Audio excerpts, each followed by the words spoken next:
Okay, so here is the third question. Third question क्या है? Find the coefficient of x to the power 5 in the product 1 plus 2x to the power 6 and क्या है 1 minus x to the power 7। ठीक है ना, तो इसके product में x टू द पावर 5 का कोफिशिएंट क्या होगा? ठीक है, तो मेरे पास क्या है 1 प्लस 2x क्या to the power 6 into 1 minus x to the power 7। ठीक है, तो पहले से अगर मैं x टू द पावर 5 लूँ, ठीक है, तो दूसरे से x टू द पावर 0 लेना पड़ेगा, तभी तो बेस सेम है तो पावर ऐड होके x टू द पावर 5 ही होगा और उसी का कोफिशिएंट हमें निकालना है ऑफ कोर्स। फिर हमें दूसरा क्या होगा, अगर मैं इससे x टू द पावर 4 लेता हूँ तो यहाँ से x टू द पावर 1 लेना पड़ेगा, तभी दोनों मिलके क्या होगा x टू द पावर 5। तो दो तो मिल गया, क्या तीसरा भी पॉसिबल है? ऑफ कोर्स, अगर मैं इससे 3 लूँ और इससे 2 लूँ तो 5, अगर मैं इससे 4 लूँ, इससे 2 लूँ और इससे 3 लूँ तो भी 5। ठीक है, अब अगर मैं फर्स्ट वन से 1 लूँ और सेकेंड वन से 4 लूँ तो भी 5। अब अगर मैं फर्स्ट से 0 लूँ और सेकेंड से x टू द पावर 5 लूँ तो भी 5। ठीक है, तो इतना कॉम्बिनेशन है मेरे पास। ठीक है ना, मैं 6 तरीके से ले सकता हूँ x टू द पावर 5। ठीक है, तो ठीक है, यहीं से हम आगे बढ़ें। तो अब यहाँ से x टू द पावर 5 अगर हम फर्स्ट से लें तो वो क्या होगा 6c5 into 2 the power 5 into x to the power 5। Okay, और सेकेंड से क्या है x टू द पावर 0 यानी 7c0। तो ये हो गया फर्स्ट वन। सेकेंड वन क्या है x टू द पावर 4, तो 6c4 into two to the power 4 into x to the power 4, और दूसरे से क्या है 7c1, और यहाँ पे माइनस एक्स भी है इसलिए माइनस भी आ गया।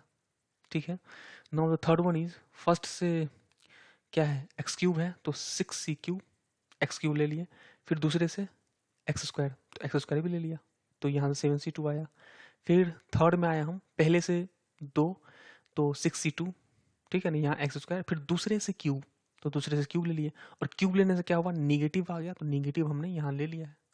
ठीक है, फिर फोर्थ क्या है कि फर्स्ट से 1 तो ये एक्स टू द पावर 1, ठीक है, और दूसरे से एक्स टू द पावर 4 तो ये, ठीक है, और निगेटिव था तो उसका पावर 4 अगर हम लें तो पॉजिटिव हुआ इसलिए यहाँ पे पॉजिटिव है। अब लास्ट वन क्या है कि पहले से 0 तो -6c0 हमने ले लिया, माइनस क्यों आया क्योंकि हम दूसरे से फिर x टू द पावर 5 ले रहे हैं और -1 का पावर 5 तो नेगेटिव ही होता है। ठीक है, तो इसलिए यहाँ नेगेटिव। अब इसी को अगर मैं सिंप्लीफाई करूँ तो हमारा आंसर आ जाएगा। तो इसी को हमने सिंप्लीफाई किया, 6c5 कितना होता है 6 इंटू 2 टू द पावर 5 तो पहले से है, 7c0 1 होता है तो ये हमने 1 लिखा। दूसरे में 6c4 15 into 2 to the power 4 और इंटू 7c1 क्या होता है 7 तो यहाँ पे 7 लिखा। ठीक है, similarly I have written all this things, और यह क्या है x to the power 5, x to the power 5 तो सब में है तो उसको बाहर निकाला, और बाकी जो है उस सबको हमने यहाँ लिख लिया। अब इसको मैं अगर मैं सिंप्लीफाई करूँ then I will get this, और इसको सिंप्लीफाई कैसे करना है we know this very well.